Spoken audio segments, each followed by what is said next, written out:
Radio Eternidad, impactando el presente con un mensaje eterno. Gracia y paz, amados hermanos. Nos encontramos una tarde más aquí en Radio Eternidad y en su programa Defendiendo mi Fe. Estamos una vez más reunidos para seguir adelante a través de este medio, a través de este programa, en la proclamación del verdadero evangelio de nuestro Señor Jesucristo. A través del programa Defendiendo mi Fe estamos viendo los fundamentos del verdadero evangelio y cómo el verdadero evangelio también aplica a muchas áreas de nuestra vida diaria. Hemos tenido ya temas sumamente interesantes que han sido de mucha edificación para nuestras vidas. Hemos recibido mensajes de muchos de ustedes de cómo están siendo edificados a través del contenido de este programa y estamos felices de que todavía nos queda un largo camino por delante aquí en Defendiendo mi Fe para seguir pregonando las buenas nuevas de salvación. Otra de las cosas que decidimos hacer en el programa Defendiendo mi Fe es abrir los ojos a través de las Sagradas Escrituras de errores que hay dentro del movimiento evangélico. Sabemos, y no es algo nuevo para nosotros, que a lo largo de la historia se han ido infiltrando personas en la iglesia para introducir de manera encubierta herejías destructoras. El Señor Jesús ya advirtió de los falsos profetas, de los falsos apóstoles, de los falsos maestros. El apóstol Pablo habla de ellos, el apóstol Pedro habla de ellos, el apóstol Juan habla de ellos. A lo largo de las Escrituras, la aparición de falsos profetas y falsos maestros es algo que se va dando en medio del pueblo de Dios, con la única intención de perturbar el mensaje del Señor y confundir así a su pueblo.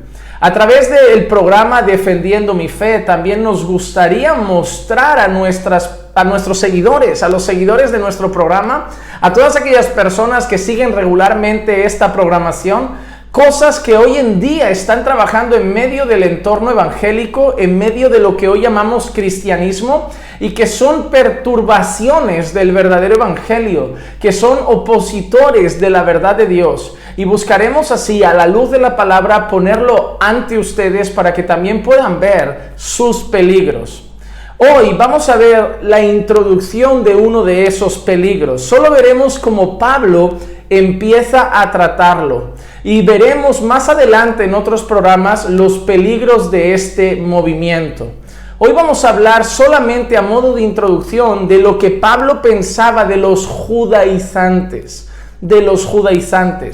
Es bien sabido que Pablo fue un feroz adversario del movimiento judaizante de su época. Pablo fue un judío por mucho tiempo, profesante de la religión judía, antes de seguir a Jesús, incluso un feroz perseguidor de los discípulos de Cristo. Pero tras su conversión y haber encontrado la gracia de Dios en Cristo Jesús, haber recibido el mensaje del evangelio para volverse, como lo conocemos hoy, el apóstol de los gentiles, se empezó a sentir irado, con una ira, creo que movida por Dios, al ver cómo hombres se infiltraban en la iglesia e intentaban perturbar la mente de los creyentes para judaizarlos. La mejor carta donde nosotros podemos contemplar la enemistad de Pablo, por decirlo de alguna manera, la adversidad de Pablo hacia ese movimiento, es la carta a los Gálatas. Los que tuvieron más problemas quizá con la llegada de maestros judaizantes, que fueron perturbados por esos maestros y que estaban apartando los ojos de la pureza del evangelio, fueron los hermanos de la carta a los Gálatas. Así que hoy vamos a leer la introducción de la carta a los Gálatas y vamos a ver cómo empieza esta carta el apóstol Pablo. Debemos tener en cuenta que en mente Pablo tiene a los judaizantes. Si leen toda la carta se darán cuenta que el tema central son los judaizantes. Así que Pablo tiene a los judaizantes en mente cuando escribe esta carta. Y Pablo va a exaltar el evangelio, porque lo que desea Pablo en la carta a los Gálatas es que ellos sigan mirando el evangelio de nuestro Señor Jesucristo y no se dejen perturbar por esos movimientos judaizantes que estaban llegando en medio de ellos. Vamos a la carta y vamos a ver qué piensa Pablo del mensaje que traen los judaizantes. Gálatas capítulo 1, versículo 1 en adelante, vamos a leer lo siguiente. Pablo, apóstol, no de parte de hombres, ni mediante hombre alguno, sino por medio de Jesucristo y de Dios el Padre, que lo resucitó de entre los muertos, y a todos los hermanos que están conmigo, a las iglesias de Galacia. Gracia a vosotros y paz de parte de Dios nuestro Padre y del Señor Jesucristo. Pablo se empieza presentando en esta carta como un apóstol, no de los hombres, sino de Dios mismo, de nuestro Señor Jesucristo. Y mira que ha dicho, entre paréntesis, vemos esto escrito, que le resucitó de entre los muertos. En el saludo inicial en el que Pablo se presenta como apóstol de Jesucristo, Pablo habla de Jesucristo como aquel que fue resucitado de entre los muertos. ¿Por qué Pablo menciona eso en el saludo inicial? Cuando vemos toda la carta a los Gálatas, una lucha contra los judaizantes, vemos una exaltación del mensaje del Evangelio. Vemos la importancia de ver el Evangelio en toda su plenitud, mirar el Evangelio, creer el Evangelio, atesorar el Evangelio. Pero en más de una ocasión Pablo había dicho cuál era uno de los fundamentos principales de la predicación del mensaje del Evangelio, algo que nosotros tratamos en uno de nuestros programas, y era la resurrección del Señor Jesús. Pablo incluso decía que si Jesús no hubiera resucitado, vana sería nuestra predicación. Porque si Jesús se hubiera quedado en la tumba, ¿qué promesas tendríamos nosotros? ¿Qué seguridad tendríamos nosotros de una resurrección final en el glorioso día de la resurrección de los muertos, donde recibiremos un cuerpo glorificado? No podríamos creer esas promesas, ni siquiera podríamos creer en la promesa de la segunda venida de Cristo si Cristo no hubiera resucitado. Pero Pablo destaca solo en el saludo ya que Cristo resucitó de entre los muertos. Y se dirige a los hermanos que están en Galacia y dice gracia y paz de parte de Dios nuestro Padre y del Señor Jesucristo. Y mira el versículo 4, que se dio a sí mismo por nuestros pecados para librarnos de este presente siglo malo, conforme a la voluntad de nuestro Dios y Padre, a quien sea la gloria por los siglos de los siglos. Amén. Él no solamente dice gracia y paz a vosotros de nuestro Señor Jesucristo, sino que además también dice que ha resucitado de los muertos, que se dio a sí mismo por nuestros pecados para librarnos de este presente siglo malo conforme a la voluntad de Dios. Está hablando de la voluntad de Dios, está hablando del efecto de la obra de Cristo sobre nosotros, librarnos de este siglo malo, está hablando del pago de Cristo por nuestros pecados y de la resurrección. Solo en el saludo de Pablo, ya Pablo está mencionando el Evangelio. Pablo ya está diciendo que Cristo vino a morir por nuestros pecados conforme a la voluntad del Padre, vino a hacernos libres de este siglo malo, de la esclavitud al pecado, de nuestra muerte en delitos y pecados, de nuestra condición de esclavos de las tinieblas, y vino a hacer esto y lo conquistó mediante también la resurrección gloriosa de entre los muertos. Así que solo en el saludo Pablo está hablando del Evangelio. ¿Por qué? No es casualidad. Pablo va a defender el Evangelio en esta carta. Pablo quiere que los hermanos de Galacia pongan sus ojos en el Evangelio y no se dejen llevar por lo que ahora Pablo dirá otro evangelio. Mira ahora cómo empieza el versículo 6. El tono de Pablo ahora parece una exaltación al Evangelio, una exaltación al Señor Jesucristo, pero de golpe el corazón de Pablo se entristece o incluso se pone enfadado. Mira que dice, me maravillo de que tan pronto hayáis abandonado al que os llamó por la gracia de Cristo para seguir un evangelio diferente. Ciertamente, en medio de los hermanos de Galacia, habían personas que estaban ya dando oído a esas enseñanzas y seguramente estaban yendo detrás de esos maestros y estaban dejando la pureza del evangelio. Y Pablo está maravillado, y maravillado no en un sentido positivo de feliz, contento de que hayáis encontrado otro evangelio, un evangelio diferente, maravillado de entristecido, de abrumado, de preocupado, de asombrado, pero con un tono negativo. Es como, no me puedo creer que tan pronto, en tan poco tiempo desde que habéis conocido el evangelio, ya lo hayáis abandonado para seguir un evangelio diferente. para seguir un evangelio diferente. Así que Pablo deja claro que lo que están siguiendo algunos hermanos de Galacia no es el evangelio, no es la palabra de Dios, no es la revelación pura y verdadera del Señor, sino un mensaje diferente, un evangelio diferente. Pero ahora Pablo destaca algo en el versículo 7, que en realidad no es otro evangelio.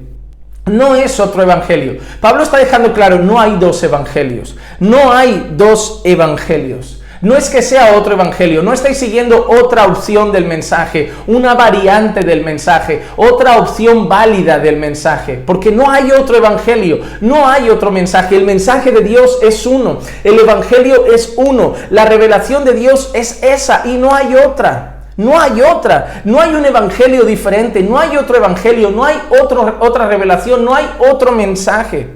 Y ahora Pablo usa una palabra que nos preocupa. Dice, solo que hay algunos que os perturban y quieren pervertir el evangelio de Cristo.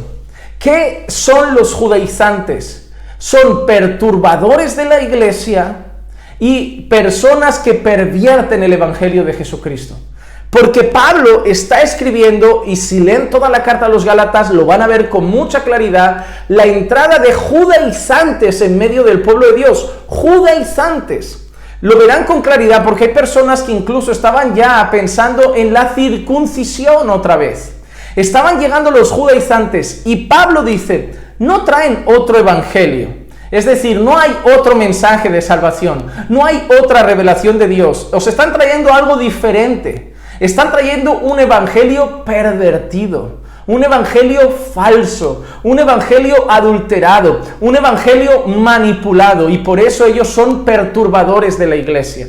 Así que esas no son palabras de Juan Manuel ni de otro predicador, son palabras del apóstol Pablo, inspirado por el Espíritu Santo, que dice, entre vosotros hay personas que os perturban y pervierten el evangelio.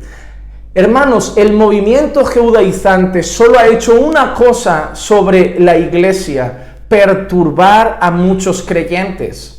Como pastor ya he tenido el trabajo de tratar con personas que durante un tiempo empezaron a ser seducidas por ese evangelio pervertido del movimiento judaizante, que no es el evangelio, sino una perversión, una mutilación, una modificación del verdadero mensaje, haciendo de ese mensaje una mentira, y lo usan con tanta astucia, con tanta artimaña, dando unas vueltas a algunos textos bíblicos para su interés, que han seducido a muchos que no estaban firmes en la fe, que no tenían convicciones sólidas. Y yo como pastor he tenido mucho trabajo en algunas ocasiones de volver a sentar a esas personas, volver a poner las escrituras delante y hacerle ver la plenitud del evangelio y cómo lo que les estaban enseñando los judaizantes solo estaba haciendo algo con ellos, como dice Pablo, perturbándolos. Porque de eso estamos hablando hoy, de los perturbadores de la iglesia y aquellos que pervierten el evangelio. El versículo 7 enseña que el movimiento judaizante perturba a los creyentes y pervierte el evangelio. Y esto aplica a todas las corrientes religiosas falsas y a todos los nuevos movimientos con nuevos mensajes, con modificaciones del evangelio, con adaptaciones del evangelio. El evangelio de la prosperidad no es que sea otro evangelio, porque solo hay uno. Es una mutilación del evangelio, una mala adaptación del evangelio, haciendo una mentira de él, pervirtiendo el evangelio. ¿Y qué hace el evangelio de la prosperidad? Perturba. ¿Qué hace el movimiento del palabra de fe? Perturba. ¿Qué hacen todos esos movimientos nuevos que van apareciendo, humanistas y motivacionales, que tuercen el evangelio, que pervierten el evangelio? Perturban a los creyentes. Pero Pablo es contundente en el versículo 8 y hace una declaración que si la hiciéramos nosotros en este día, nos tacharían de jueces. Si Pablo publicara esto en Facebook hoy en día, si Pablo dijera esto en un vídeo de YouTube hoy en día, la mayoría de comentarios serían: Pablo, ¿quién te crees tú que eres? ¿Acaso eres tú alguien para juzgar? Tú no decides quién es de Dios y quién no. Tú no decides quién es bendecido y quién es maldito por Dios. Pero Pablo, inspirado por el Espíritu Santo, en el versículo 8 dice: pero si aun nosotros o un ángel del cielo os anunciara otro evangelio evangelio contrario al que os hemos anunciado sea anatema. Mira si el evangelio es importante para Pablo, pero sobre todo mira si el evangelio es importante para Dios. Que Dios mismo ha dicho, quien cambie el evangelio sea anatema. La palabra anatema significa de una manera sencilla, maldito. Maldito por Dios. Dios mismo ha decretado que todo aquel que cambie el evangelio y traiga otro evangelio es maldito ante los ojos de Dios. Los predicadores del evangelio de la prosperidad son anatema. Los judaizantes son anatema. No lo digo yo. Pablo a los Gálatas les está escribiendo esto, y los que estaban perturbando a los Gálatas en ese contexto eran los judaizantes. Y Pablo lo está diciendo para los maestros judaizantes. Pablo le está diciendo a los Gálatas, cualquier persona, teniendo en mente a los judaizantes de ese momento, aunque sea un ángel que traiga otro mensaje, sea anatema, sea maldito por Dios.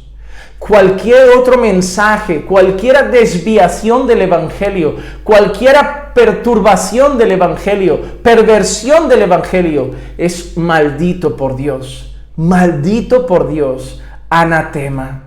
Dios ha revelado su palabra y no permite que la gente la modifique y la cambie a su antojo, y por eso ha decretado ser maldito todo aquel que traiga otro evangelio. Qué duro es esto, pero es interesante. ¿Saben de dónde nace la idea del G12, famoso movimiento G12? De una visión, otro evangelio, traído de una visión. ¿Saben de dónde nacen, por ejemplo, los mormones? De la visión de un ángel llamado Moroni, que trae otro mensaje. ¿Saben de dónde nace la fe musulmana? De una revelación y una visión que recibe un pastor, un hombre que no era de una cultura o alfabetización muy grande, y que recibe una visión de un nuevo mensaje. Hermanos, si te das cuenta, la mayoría de nuevos movimientos nacen de revelaciones, de sueños, de visiones, y muchas veces de un ángel que me trajo un mensaje, un ángel que me dijo, Dios me mostró. Pero recuerden, cualquier persona o un ángel siquiera que les traiga otro evangelio sea anatema, maldito por Dios. Cualquier persona que traiga otro mensaje, anatema. Cualquier persona que traiga otro evangelio, anatema. Y es tan serio que Pablo lo repite en el versículo 9. Como hemos dicho antes, también repito ahora. Si alguno os anuncia un evangelio contrario al que recibisteis, ¿cuál es el que recibieron? El que predicó el apóstol Pablo, sea anatema. Y Pablo se planta, porque seguramente los judaizantes estaban a lo mejor teniendo reputación entre ellos. O Pablo quizá con sus palabras y su mensaje no agradaba a los hombres, como quizá otros falsos maestros. Y en el versículo 10, Pablo se planta como un fiel siervo del Señor y dice, porque busco ahora el favor de los hombres o el de Dios, o me esfuerzo para agradar a los hombres. Si yo todavía estuviera tratando de agradar a los hombres, no sería siervo de Cristo. Pablo no trae un mensaje que busca agradar a los hombres. Pablo no está ahí para agradar a los judaizantes. Pablo no está ahí para agradar a los falsos maestros. Pablo no está ahí ni siquiera para agradar a los creyentes al fin de todo su ministerio. Pablo está ahí para agradar sobre todas las cosas al Señor Jesucristo, al que lo levantó como apóstol de los gentiles. Y el versículo 11, Pablo da un detalle interesante. Pablo muestra de dónde viene el evangelio que ellos han recibido. El evangelio que él les ha predicado. Pues quiero que sepáis, hermanos, que el evangelio que fue anunciado por mí no es según el hombre. Pablo ha dicho, cualquier hombre que traiga otro evangelio sea anatema. Si aún un ángel del cielo os trae otro evangelio, sea anatema. Pero el evangelio que yo os traigo, el único y verdadero evangelio, no viene de los hombres. Versículo 12, y ahí concluyo. Pues ni lo recibí de hombre, ni me fue enseñado, sino que lo recibí por medio de una revelación de Jesucristo. El mensaje que traen los judaizantes no es el mensaje de Jesucristo, Cualquier otro evangelio no es el mensaje de Jesucristo, pero el mensaje que estaba llevando el apóstol Pablo, el mensaje que habían recibido los hermanos de Galacia del apóstol Pablo, no venía de los hombres y no era aprendido por hombres. Era el mensaje que le había revelado el mismo Señor Jesucristo. Hermanos, debemos recordar a través de estas palabras la importancia del Evangelio. En esta introducción podemos ver, teniendo en cuenta que Pablo piensa en judaizantes, que los judaizantes para Pablo, inspirado por el Espíritu Santo, son perturbadores de la iglesia y hombres que pervierten el evangelio. Y que trayendo otro evangelio, no que haya otro, sino que lo pervierten, lo que hacen es ser ellos mismos anatema ante los ojos de Dios, malditos ante los ojos de Dios. Esto no lo he dicho yo, esto es una exposición de la introducción de la carta a los Gálatas. Así que tengamos cuidado cuando queramos enseñar las Escrituras. ¿Recuerdan cuando Santiago dice: ¿por qué queréis ser maestros muchos de vosotros? Mayor condenación hay para vosotros. El Evangelio es cosa seria, es el mensaje, las buenas nuevas de salvación. Es el mensaje por el cual anunciamos a Cristo y Cristo crucificado. Anunciamos su vida perfecta, su perfecta justicia. Anunciamos su muerte en la cruz, sustituyéndonos a nosotros en ese lugar y cargando la ira de Dios sobre sus hombros por causa de nuestros pecados. Anunciamos su sepultura, pero anunciamos también su resurrección y su ascensión gloriosa. Por eso, ese mensaje, el mensaje que es poder de Dios para salvación de todo el que cree, no puede ser cambiado, no puede ser alterado, no puede ser modificado. No hay 2, 3, 4 mensajes. Hay un mensaje, el Evangelio de nuestro Señor Jesucristo. Y Pablo, inspirado por Dios, es contundente al decir: quien lo cambie, quien lo altere, quien lo pervierta, quien traiga otro evangelio, aunque sea un ángel, no lo recibáis, porque es anatema, maldito por Dios. Así que todos aquellos grupos que vamos a exponer y su falso evangelio son considerados a la luz de la Escritura anatema, malditos por Dios. Se vienen programas serios aquí en Defendiendo mi Fe, pero como dijo Pablo, no estamos aquí para ganar el favor de los hombres, sino para ganar el favor de Dios, porque si quisiéramos ganar el favor de los hombres, no seríamos siervos de nuestro Señor Jesucristo. Hasta aquí un nuevo programa. Recuerden ver los anteriores para ponerse al día de nuestra serie de programas Defendiendo mi Fe aquí en Radio Eternidad, y compartan con sus amigos. Pronto seguiremos anunciando el verdadero evangelio y denunciando a aquellos que perturban a la iglesia con un evangelio diferente, pervertido, un evangelio que los vuelve anatemas. Que la gracia y la paz de nuestro Señor Jesucristo sea con todos y cada uno de ustedes siempre. Y recuerden que los amamos en el Señor. Radio Eternidad, impactando el presente con un mensaje eterno.